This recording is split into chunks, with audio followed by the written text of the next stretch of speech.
Bismillahirrahmanirrahim. Əziz müsəlmanlar, bir mühüm məsələyə toxunmaq istəyirəm.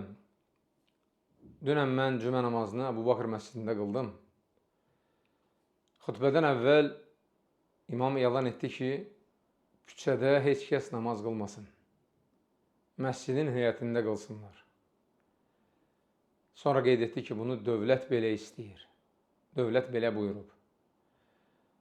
Biz hamımız əlhəmdülillah hər zaman dövlətin buyurduğuna riayət etmişik. Heç vaxt dövlətə qarşı çıxmamışıq, asilik etməmişik və bu bizim əqidəmizdir. Peyğəmbərimiz sallallahu aleyhi və səlləm bizə bunu buyurub. Xüsusilə də yollarda insanlara əziyyət verməməyi. Diqqət edin, İmam Buxari və Müslimin rəvayət etdiyi səhih hədisdə Əbu Said el-Xudri radiyallahu anh deyir ki, Peyğəmbər sallallahu aleyhi ve sellem bir gün bizə belə buyurdu. Yollarda oturmayın. Sahabələrdən bəziləri dedi, ya Rasulullah, bəzən yolda oturmaq bizim üçün zəruri olur. Labüddür oturmağımız.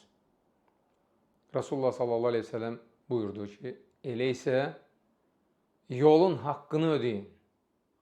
Sahabələr dedi, ya Rasulullah, yolun haqqı nədir?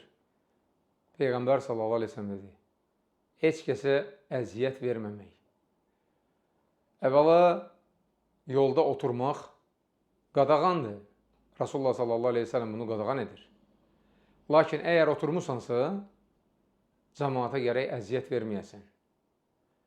Bu hədisdən aydın başa düşülür ki, yolları kəsmək, yolda durub cəmaata əziyyət vermək və s. qadağandır. Peyğəmbər sallallahu aleyhi ve sellem bunu bizə qadağan edib.